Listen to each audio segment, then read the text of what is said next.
The society you live in has sold you an incomplete story.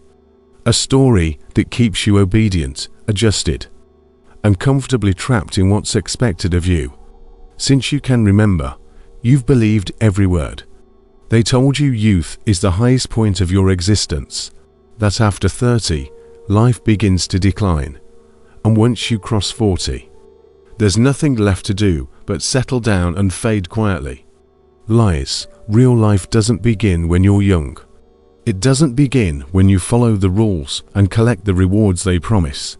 Real life begins the moment you realize that everything you've built so far, your career, your identity, your place in the world, is nothing more than a reflection of what others expect from you. Carl Jung believed this moment comes for most people after 40, and when it does, something inside you starts to crack. The façade you've worn for decades begins to crumble. The ambitions that once drove you lose their meaning, and you begin to see, perhaps for the first time, that the life you've been living is not your own.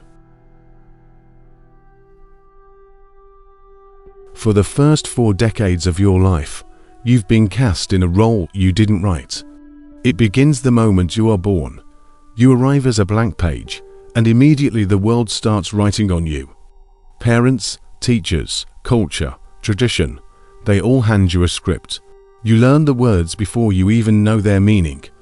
They tell you what is right and wrong, what is valuable and worthless, what dreams are acceptable, and which ones you should bury before anyone sees them, and you obey. Not because you are weak, but because survival demands it. In childhood, you depend on approval to feel safe, so you adapt. You learn to fit the mold they give you, smiling when it pleases them, staying quiet when it keeps the peace. By the time you are a teenager, you're fluent in the language of pretending. You know which version of yourself gets applause, and which one brings disapproval. Jung called this adaptation the persona, the mask you wear to navigate society. It is necessary, even useful. Without it, the world can crush you before you've had the chance to grow. But here's the cost. Every year you wear the mask, you forget a little more about what's underneath it. As you step into adulthood, the mask hardens. You become a professional, a partner, maybe a parent. The expectations grow heavier, and the distance between who you are and who you appear to be widens. You start chasing the rewards the mask promises: status, recognition, stability, and for a while, it works. Promotions feel like progress, approval feels like love, routine feels like safety, but the truth is, you're building a life designed to please everyone except yourself. You are constructing a reality where your worth is measured by how well you perform the role. And deep down, some part of you knows, this role is not who you are. Most people never question it. They mistake the mask for their face. They mistake applause for fulfillment. They tell themselves this is what life is supposed to be. And for 40 years, they keep playing the part. But the mask cannot last forever. It is heavy. And eventually, it begins to crack. It doesn't happen in an instant. There's no alarm, no announcement. It begins as something small, a faint restlessness, a whisper you can barely hear beneath the noise of daily life. Maybe the things that once excited you now feel dull. Maybe you look at the milestones you've achieved and feel nothing. Jung described this as the midpoint of life. Not a crisis, but a turning. The outer world, the career, the possessions, the titles starts to lose its hold on you. The inner world begins to rise. 4 years, you've lived guided by what Jung called the ego's aims: security, success, recognition. They gave your first 40 years direction, but now, they feel strangely hollow. It's as if you've reached the summit of a mountain, only to realize you climbed the wrong one. This is the first crack in the façade, and once it appears, it spreads. You notice that the people you've surrounded yourself with, the ones who once felt essential, may not even know the real you. You notice that your routines feel more like cages than comfort. You begin asking questions you avoided for decades. Who am I without my job? What would I do if no one was watching? Why am I living this way? And here lies the danger. Many mistake this awakening for failure. They think they've taken a wrong turn. They call it a midlife crisis and rush to fix it with distractions, a new purchase, a change in scenery, a brief thrill to mask the deeper hunger. But Jung warned, if you turn away from this moment, you turn away from your real life. Because the truth is, what's breaking is not you. It's the false self you've been carrying for decades. The ego resists this. It fights to keep the old structure standing. It whispers that you're ungrateful, that you should be content, that starting over is dangerous. And so, many people patch up the cracks and return to sleep. But for some, the few who listen, the crack becomes a doorway. A passage into the second half of life, where the rules are different and the journey is inward. Yet stepping through that doorway means leaving behind everything familiar. And that is terrifying. Once you step through the crack, there is no way back. The world may look the same, but something inside you is shifted forever.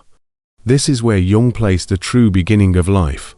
Not in youth, when you are still shaped by the hands of others, but here, when you begin to shape yourself. The process is not gentle. Individuation, Jung said, is a dismantling. You are peeling away layers that have defined you for decades. The titles, the roles, the habits, they begin to fall away. And with each one you remove, you come closer to what you've hidden, even from yourself. At first, it feels like loss. Without the old identity, you feel exposed. Without the mask, you feel vulnerable. The people who knew you as one version may not understand the new one. Some will resist your change, some will leave. And yet, in this stripping away, a strange freedom emerges. For the first time, you are not simply reacting to expectations. You are asking, what do I want? Not what earns approval, not what looks good on paper, but what truly matters to the self you've been ignoring. Jung believed the second half of life is about turning inward, listening to the unconscious, exploring the shadow, reclaiming the parts of yourself you abandoned to fit in. It's not about building a perfect image, it's about becoming whole. This journey demands courage, because the things you discover in yourself will not all be comfortable. You will see your fears, your envy, your unfulfilled desires. You will see the compromises you made, the lies you told yourself to survive, but you will also see your strength, your hidden creativity, the parts of you that never had a voice until now. In individuation, there is no map. There is only the willingness to walk deeper into the unknown parts of your own mind. And with each step, you move further from the life you built for survival and closer to the life that is truly yours. But the closer you get to this authentic self, the more dangerous the path becomes, because the old self will not go quietly. As you move deeper into yourself, the transformation demands a final reckoning. You stand at the edge of two worlds.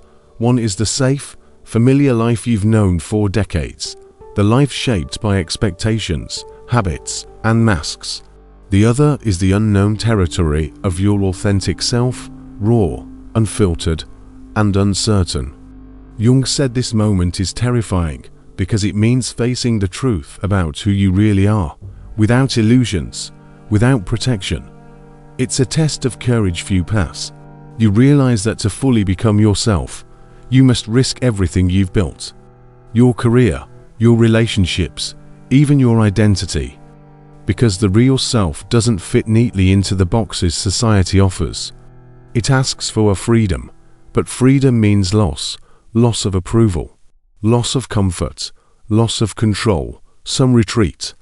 They patch their cracks, reapply their masks, and return to sleep. The old life resumes, but it is a shadow of itself, hollow and draining. Others step forward. They embrace the uncertainty and discomfort. They begin to build from the inside out. This path is lonely.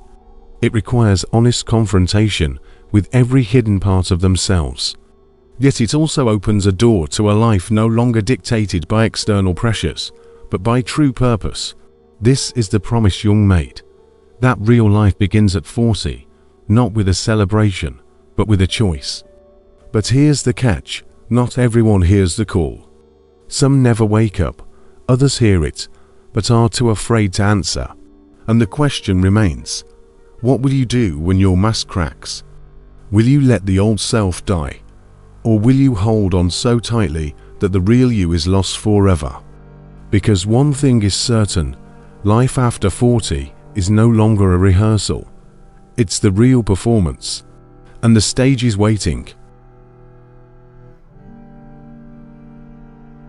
The moment your mask cracks, everything changes. But what happens next? No one can tell you how the story will unfold. Because this journey is yours alone. Will you find freedom in the unknown, or get lost in the fear of letting go? Will you discover parts of yourself you never imagined, or retreat into the safety of shadows? Carl Jung believed the second half of life was a call to become whole, to face the hidden self, and to live with true authenticity. But the path is never clear. It twists, it turns, and it tests you at every step. And in the silence that follows the breaking, you must decide. Do you continue the search, even if it means losing everything you thought you were? Or do you settle, forever trapped in the story that was never truly yours? The real question is not when life begins. It's whether you have the courage to live it. And that choice is still waiting for you.